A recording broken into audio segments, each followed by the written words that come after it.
Item ಯಾವುದೇ ಇರಲಿ try ಮಾಡಿ ಆಚಿ ಚಿಕನ್ ಮಸಾಲಾ. ಕೆಆರ್ಎಸ್ ನಿಂದ ರೈತರ ಬೆಳೆಗೆ ನೀರು ಹರಿಸಲು ಸಾಧ್ಯ ಇಲ್ಲ. ಕುಡಿಯೋ ಉದ್ದೇಶಕ್ಕಷ್ಟೇ ಕೆಆರ್ಎಸ್ ಡ್ಯಾಂ ನೀರು.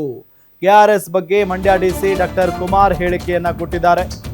ನೋಡಿ, ಕೆಆರ್ಎಸ್ ನಿಂದ ರೈತರ ಬೆಳೆಗೆ ನೀರು ಹರಿಸೋದಕ್ಕೆ ಸಾಧ್ಯ ಇಲ್ಲ.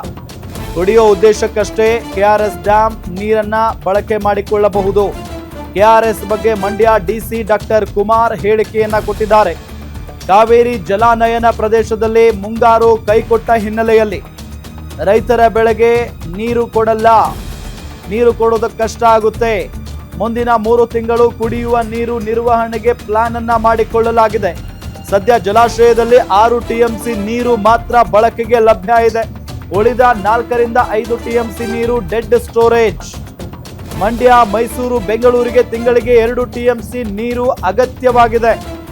ಮಳೆ ಸುರಿದು ಡ್ಯಾಂ ನೀರಿನ ಮಟ್ಟ ಏರಿಕೆಯಾದಷ್ಟೇ ನಾಲೆಗೆ ನೀರನ್ನ ಹರಿಸಲಾಗುತ್ತೆ ಅಂತ ಮಂಡ್ಯ ಜಿಲ್ಲಾಡಳಿತ ಮಹತ್ವದ ನಿರ್ಧಾರವನ್ನ ತೆಗೆದುಕೊಂಡಿದೆ. ಈ ನೀರಿಗೆ ಯಾವುದೇ ತೊಂದರೆ ನಮ್ಮ ನಿರೀಕ್ಷೆಗೆ ಅನುಗುಣವಾಗಿ ಮಳೆ ಏನು ಬರಬೇಕಾಗಿತ್ತು, ಈಗಾಗಲೇ ಜೂನ್ ಮುಂಗಾರು ಪ್ರವೇಶ ಮಾಡಿದರೂ ಕೂಡ ನಮ್ಮ ನಿರೀಕ್ಷೆಗೆ ಅನುಗುಣವಾಗಿ ವಾಡಿಕೆಯಂತೆ ಮಳೆ ಬರ್ತಾ ಇಲ್ಲ.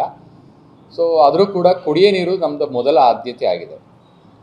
ಹಾಗಾಗಿ ನಮ್ಮಲ್ಲಿ ಈಗ KRS ಅಣೆಕಟ್ಟಿನಲ್ಲಿ ಸುಮಾರು 10 TMC ನೀರೇನಿದೆ, ಆ 10 TMC ನೀರಿನಲ್ಲಿ 4 TMC ನೀರನ್ನು ಡೆಡ್ ಸ್ಟೋರೇಜನ್ನು ಕಳೆದರೆ ಉಳಿತಕ್ಕಂಥ 6 TMC ನೀರನ್ನು ನಾವು ಓನ್ಲಿ ಕುಡಿಯೋ ನೀರು ಉದ್ದೇಶಕ್ಕೋಸ್ಕರ ಮಾತ್ರ ನಾವು ಮೀಸಲಿರಿಸ್ಕೊಂಡಿದ್ದೇವೆ.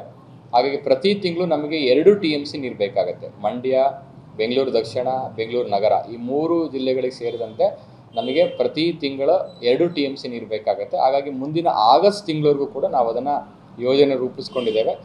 ಪ್ರಾಯಶಃ ಮಳೆ ಬಂದರೆ ನಮಗೆ ಇನ್ಫ್ಲೋ ಜಾಸ್ತಿ ಆದರೆ KRSನ ಮಟ್ಟ ಜಾಸ್ತಿ ಆಗುತ್ತೆ. ಹಾಗಾಗಿ ಕುಡಿಯೋ ನೀರಿಗೆ ಏನೂ ಸಮಸ್ಯೆ ಆಗೋದಿಲ್ಲ.